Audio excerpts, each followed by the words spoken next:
Salut à tous, aujourd'hui on se retrouve pour une nouvelle vidéo. Combien d'années que je n'ai pas dit ça? Très longtemps. Donc pour les gens qui me suivaient à l'époque, voilà, j'ai envie de relancer un petit peu ma chaîne.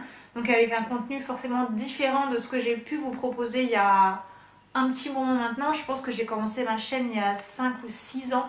Donc j'avais pas forcément les mêmes centres d'intérêt que maintenant.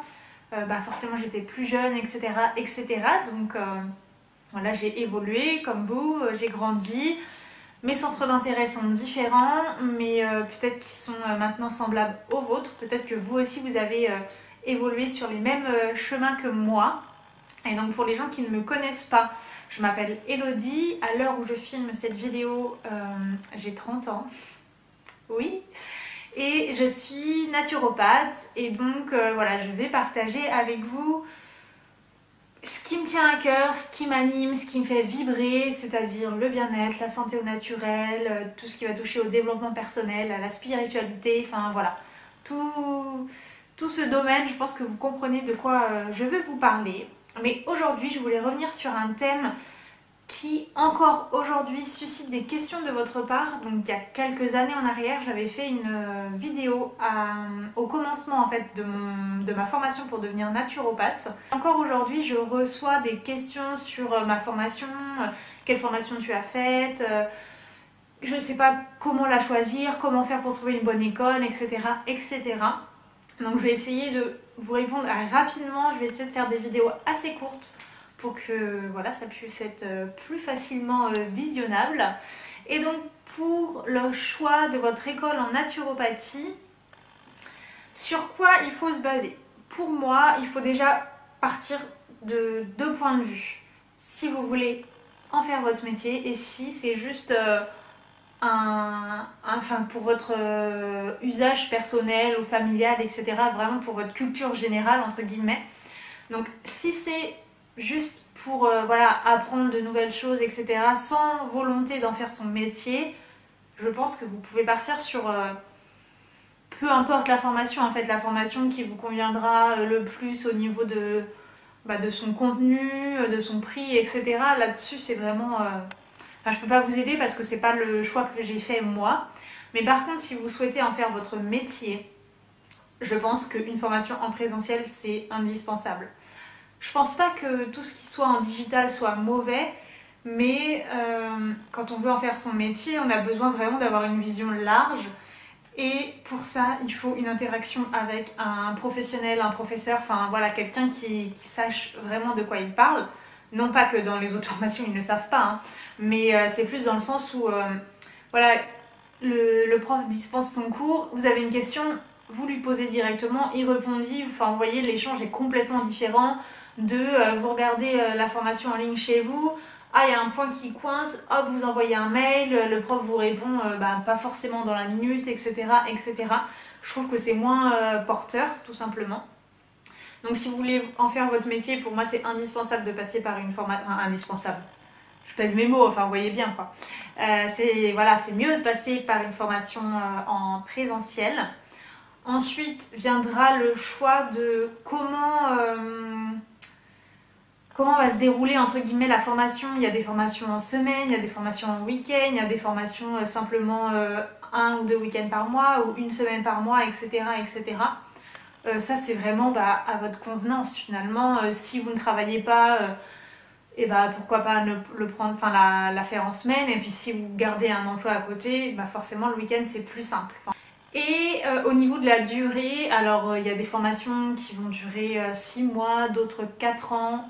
Là encore, je pense que c'est à votre convenance en fonction de votre projet. Admettons, vous avez pris une disponibilité et vous avez envie de faire une formation en accéléré sur 6 mois ou 1 an, ça doit exister. Et puis, si justement vous voulez quand même garder votre emploi salarié, etc., que le week-end ou que un week-end par mois, c'est bien aussi, quoi.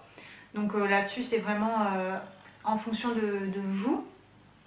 Et au niveau des tarifs, là c'est pareil, on va du simple au double, comme on dit. Moi, je pense qu'il faut trouver une école qui se place dans la moyenne, quoi. Je sais pas vraiment, je pense que voilà, si on est autour de 3 000 € l'année, c'est pas déconnant. pour moi c'est plutôt le tarif. Entre 2 et 4 000 euros l'année, je pense que voilà, on est plutôt sur quelque chose de raisonnable. Donc voilà pour les questions un petit peu techniques. Et ensuite, moi ce que je vous invite vraiment à faire, c'est de regarder le contenu de la formation. C'est le plus important. Et donc par rapport au contenu de la formation, il y a des modules qui sont pour moi indispensables. L'aromathérapie, si vous faites une formation de naturopathe sans aromathérapie, voilà. La phytothérapie, bien entendu. L'alimentation, nutrition, si vous avez, enfin c'est obligé d'avoir un module là-dessus.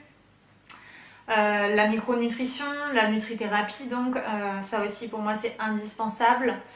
Donc j'ai dit quoi? Phyto, aroma, alimentation, micronutrition. Pour moi c'est les 4 bases. S'il n'y a pas ces 4 là dans le programme, passez. Parce que c'est les piliers de notre métier, quoi. Enfin, l'alimentation, c'est le premier pilier, mais tout ce qui vient autour, les plantes, les huiles essentielles, la micronutrition, donc les compléments alimentaires, si on n'a pas de notion là-dessus, on ne pourra pas avoir une prise en charge globale d'une personne qui va venir nous consulter. Donc pour moi, c'est super important. Et puis après, c'est aussi en fonction de votre attrait particulier. Je sais qu'il y a des écoles de naturopathie qui vont dispenser des cours sur les soins énergétiques, le magnétisme, etc. Donc si vous, c'est quelque chose qui vous parle, ben, peut-être choisir ça. Il y a d'autres écoles qui vont plutôt partir sur tout ce qui va être réflexologie plantaire. Donc si vous avez envie d'avoir une technique manuelle dans votre pratique, ben, pourquoi pas partir là-dessus. Enfin, vous voyez, il faut vraiment avoir ces 4 piliers dont je vous ai parlé et puis voir autour ce qu'il y a. Ce qui vous semble le plus juste et ce qui se rapproche de ce vers quoi vous voulez tendre finalement. Donc voilà. Et puis sinon, le meilleur conseil aussi, c'est d'y aller au feeling. Moi, comme je vous disais dans mes précédentes vidéos, mon école, je l'ai choisie parce que quand j'ai été aux portes ouvertes, que j'ai rencontré un professeur de cette école, j'ai aimé sa façon d'être, enfin sa façon d'être, oui, mais la façon dont il nous parlait de la naturopathie, etc., c'était vraiment quelque chose qui résonnait en moi et c'était de cette façon que je voyais la naturopathie. Et je me disais, bah voilà, il n'y a pas mieux que quelqu'un qui a la même vision de moi pour m'apprendre tout ce que lui sait, quoi. Donc je l'ai vraiment fait là-dessus. Et puis voilà, ça va être en fonction de votre ressenti. Mais voilà. J'espère que je vous aurai aidé. C'est vraiment voilà, les points essentiels que je voulais aborder. Si vous avez des questions, n'hésitez pas à les poser en commentaire.